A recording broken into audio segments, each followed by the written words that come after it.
देश ने दुनिया नो इतिहास रह्यो छे के अहंकार कोईनुं लांबू चालतुं नथी अने ज्यारे ज्यारे कोई सत्ता पर बैठेला लोको अहंकारी बने ત્યારે ઇતિહાસ છે કે અહંકાર તો રાજા રાવણનો પણ નહોતો।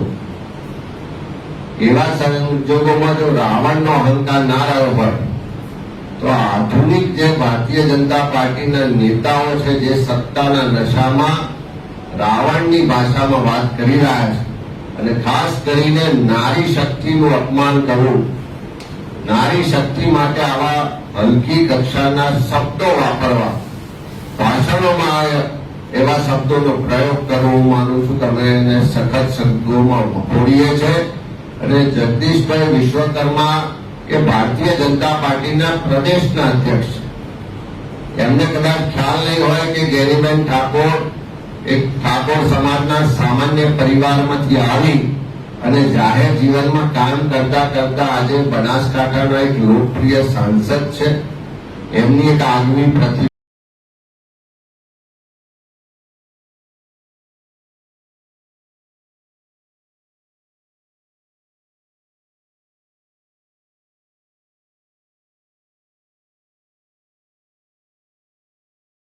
भारतीय जनता पार्टी नो सफायो थयो तो अमे तो एवुं ना कीधुं कोई शब्दो एवा न वापर्या के भाजपनुं संपूर्ण धोवाण थई गयुं ने भाजपना गढ़मां जईने अमे सीटो लई आव्या पण एमना जे शब्दो छे के गेरीबेनना पालोमथी सीट लई आव्या હું માનું છું કે આ એમની હલકી માનસિકતાના દર્શન થાય છે અને જગદીશભાઈ વિશ્વકર્માએ તો માફી માંગવી પડે। એ ખાલી ગેરીબેન એકલાની માફી ન માંગે પણ આખા ગુજરાતની જે નારી શક્તિઓ છે, જે બહેનો માતાઓ દીકરીઓ છે એનું અપમાન છે, એમની માફી માંગવી જોઈએ। અને જો ખરેખર રાજ્યના મુખ્યમંત્રી કે દેશના વડાપ્રધાન કે ભાજપના રાષ્ટ્રીય અધ્યક્ષમાં પણ થોડી ઘણી પણ મહિલાઓ માટે સન્માન ને શરમ હોય તો એમણે આદેશ કરવો જોઈએ કે તમારા પ્રદેશના પ્રમુખ આવી હલકી ભાષામાં વાત કરે છે તો એ જાહેરમાં આવીને માફી માંગે એવી વાત, એવો આદેશ નરેન્દ્રભાઈ મોદી પાસે પણ આપણે અપેક્ષા રાખીએ, રાજ્યના મુખ્યમંત્રી પાસે પણ અપેક્ષા રાખીએ અને ભાજપના રાષ્ટ્રીય અધ્યક્ષ પાસે પણ અપેક્ષા રાખીએ। જો એવું કરવામાં નહીં આવે તો આપણે સમજીએ કે આ જે નારીનું અપમાન કરવાનો ભાજપનો ચાલ ચરિત્ર ને ચહેરો આમાં બહાર આવી ગયો છે।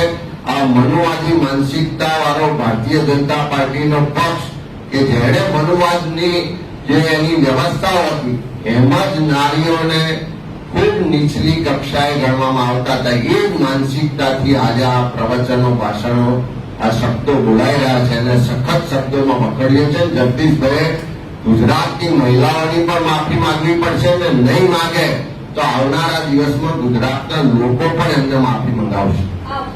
સ્થાનિક સ્વરાજની ચૂંટણીઓમાં જે રીતે લોકોની વચ્ચે માહોલ હતો, સરકાર સામેની નારાજગી હતી, ભ્રષ્ટાચાર કે ગેરવહીવટથી લોકો હેરાન પરેશાન હતા, પણ પરિણામો જ્યારે આવ્યા ત્યારે અપેક્ષાથી વિપરીત પરિણામો આવ્યા। સ્થાનિક સ્તરે એ સંગઠન સૃજન અભિયાનના માધ્યમથી સંગઠનની નિમણૂક કરવામાં આવી। ત્યાર પછી ઉમેદવારોની તમામ પસંદગીની પ્રક્રિયા પણ સ્થાનિક સ્તરે કરવામાં આવી। આજે પરિણામોની સમીક્ષા માટે અમે ઝોન વાઇઝ આજથી મીટિંગો, સમીક્ષા બેઠકો શરૂઆત કરી છે। આજે 2 તારીખે દક્ષિણ ગુજરાત, આવતીકાલે ઉત્તર ગુજરાત, 4 તારીખે મધ્ય ગુજરાત અને 6 અને 7 તારીખે સૌરાષ્ટ્રની સમીક્ષા થવાની છે। જિલ્લા પ્રમુખશ્રીઓ, જિલ્લાના પ્રભારીશ્રીઓ, તાલુકા શહેરના પ્રમુખશ્રીઓની હાજરીમાં વિગતવાર માહિતી મેળવી રહ્યા છે। જે પણ અત્યાર સુધી સમીક્ષાઓ થઈ એમાં એક જ સૂર ઉઠે છે કે ભારતીય જનતા પાર્ટી સામે લોકોમાં ખૂબ નારાજગી હતી, ખૂબ આક્રોશ હતો, પણ સામ દામ દંડ ભેદની નીતિથી પોલીસ અને પ્રશાસનનો ખૂબ જ દુરુપયોગ કરી પૈસા અને બીજી જે સરકારી મશીનરી છે એનો દુરુપયોગ કરીને ચૂંટણીઓમાં પરિણામ લાવવામાં આવ્યા છે। સુરત સહિત અનેક જગ્યાએથી જે રજૂઆતો, પુરાવા મળ્યા કે ભારતીય જનતા પાર્ટીના ઉમેદવારો ચૂંટણી લડતા હતા એના કરતા પોલીસ અને પ્રશાસનના અધિકારીઓ જાણે ભાજપના કાર્યકરો હોય એ રીતે ચૂંટણી લડ્યા છે એવી વિગતો અને પુરાવા સહિત રજૂઆતો પણ મળી છે. આ ચારેય ઝોનની સમીક્ષા કરવામાં આવશે.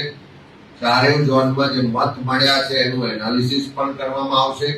જ્યાં પણ સંગઠનમાં ત્રુટિઓ રહી ગઈ, સંગઠનમાં જવાબદાર લોકોએ કામ નહીં કર્યું હોય, કોઈ એન્ટી પાર્ટી એક્ટિવિટીમાં ભાગ લીધો છે, એવા તમામ લોકો સામે આ સમીક્ષા બેઠક બાદ પગલા પણ લેવામાં આવશે. સંગઠનમાં પણ ફેરફાર થશે. સાથે સાથે અનેક જગ્યાએ જે ખોટી પ્રેક્ટિસ કરીને ભારતીય જનતા પાર્ટીના ઉમેદવારો જીત્યા છે એને પણ ખુલ્લા પાડીશું.